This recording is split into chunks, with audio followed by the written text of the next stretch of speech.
Sabe como é, né? O amor tem esse jeito de nos surpreender, de juntar pessoas de mundos que parecem totalmente diferentes, inclusive quando o assunto é fé. Mas, como é que a Igreja Católica olha para essas uniões? Bom, é sobre isso que a gente vai conversar hoje.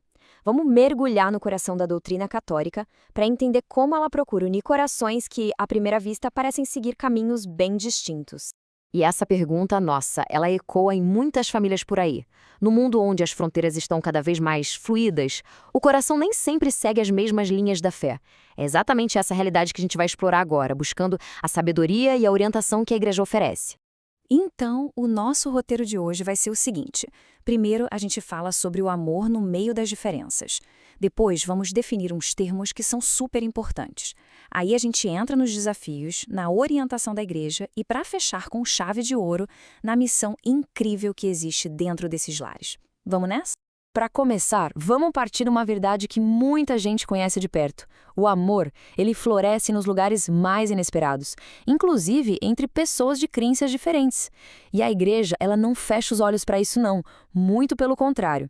Ela encara essa realidade com uma atenção pastoral muito, muito especial. E aqui, gente, tá o pulo do gato. A abordagem da igreja, que a gente encontra lá no catecismo, não é uma lista de pode e não pode. Pensa nisso mais como um guia, sabe? Um convite ao cuidado, à prudência, para proteger não só a fé, mas o próprio amor do casal. Ok, mas para a gente poder entender direitinho o que a igreja diz, a gente precisa, bom, falar a mesma língua, né? A igreja usa uns termos bem específicos e conhecer esses termos é como ter um mapa claro para navegar por esse assunto tão delicado. Olha só, de um lado, a gente tem o tal do matrimônio misto, que é a união entre uma pessoa católica e outra pessoa que também é cristã, batizada, mas de outra denominação, tipo um protestante. Do outro lado, existe a disparidade de culto. Aí já é a união entre uma pessoa católica e alguém que não foi batizado. A grande diferença, então, está no batismo. E por que essa distinção toda é tão importante? Porque a igreja enxerga a fé como a alma, o fundamento de uma vida a dois. Quando essa base espiritual não é a mesma, a estrutura do relacionamento precisa de um cuidado a mais, de um diálogo constante e uma compreensão ainda mais profunda para ficar de pé. Pois é, e isso nos leva direto aos desafios. Como uma mãe cuidadosa, a igreja não finge que as dificuldades não existem. Pelo contrário, ela joga uma luz bem honesta sobre elas. E não é para assustar, é para que os casais possam se preparar e encarar o caminho com maturidade e, claro, com fé. O catecismo usa uma expressão que é, nossa, muito forte: o drama da desunião. O que isso quer dizer na prática? Imagina que aquelas grandes separações da história do cristianismo de repente aparecem em pequena escala ali, na mesa de jantar, na hora de decidir o que fazer no domingo. E é interessante a gente ver como isso aparece no dia a dia, sabe? Surgem pontos de tensão bem reais. Como educar os filhos na fé, o que o matrimônio significa de verdade para cada um. Essas mentalidades diferentes, se não forem bem conversadas, podem causar um desgaste sério no relacionamento. Mas o catecismo alerta para um perigo que talvez seja o maior de todos: a indiferença religiosa. Aquela tentação de, sabe, vamos deixar a fé de lado para não brigar. Só que isso acabaria esvaziando o lar da presença de Deus, que é justamente a fonte de força para o casal superar qualquer coisa. Mas é claro que, diante de tudo isso, a igreja não ia simplesmente largar o casal à própria sorte. Pelo contrário, ela oferece uma orientação bem clara. E é fundamental enxergar essas exigências não como barreiras, mas como um guia de proteção para a jornada do casamento. E lembra daquela diferença que a gente falou antes? Então, é aqui que ela faz todo o sentido na prática. Para um matrimônio misto entre dois batizados, precisa de uma permissão. Já para um casamento com disparidade de culto, onde um dos dois não é batizado, a exigência é maior. Precisa de uma dispensa, que é uma autorização especial para que o sacramento seja válido.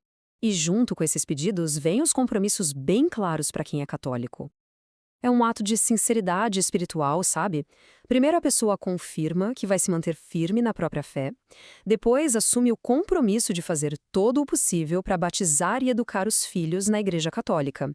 E essa expressão, todo o possível, é genial porque ela reconhece a complexidade da vida em família com muito realismo e sensibilidade.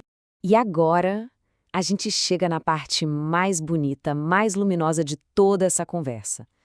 Depois de entender os desafios, de ver as orientações, a igreja nos mostra um horizonte de esperança gigantesco.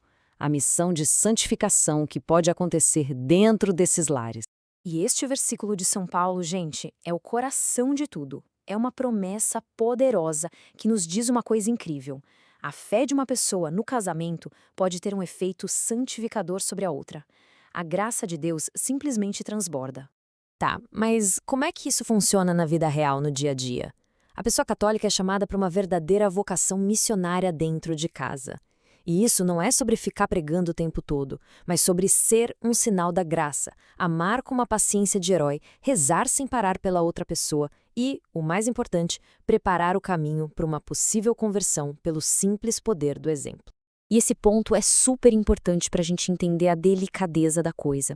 Não se trata de forçar a barra, de pressionar ou de fazer um proselitismo agressivo. É um convite silencioso, amoroso, paciente, feito pela coerência entre o que se acredita e como se vive. A santidade de um convida o outro. No fim das contas, a mensagem fica muito clara, né? Sim, é um caminho que exige maturidade, muito diálogo e muita oração. Mas essas uniões podem se transformar num testemunho vivo de que o amor, quando ele está de verdade enraizado em Cristo, não só une duas pessoas, mas constrói pontes sobre abismos que pareciam impossíveis de cruzar. E assim, a gente termina com essa provocação. E se a própria diferença, em vez de ser um obstáculo, for, na verdade, o material com o qual Deus nos convida a construir uma ponte inesperada, que leva o casal para ainda mais perto dele, é uma reflexão para a gente levar no coração.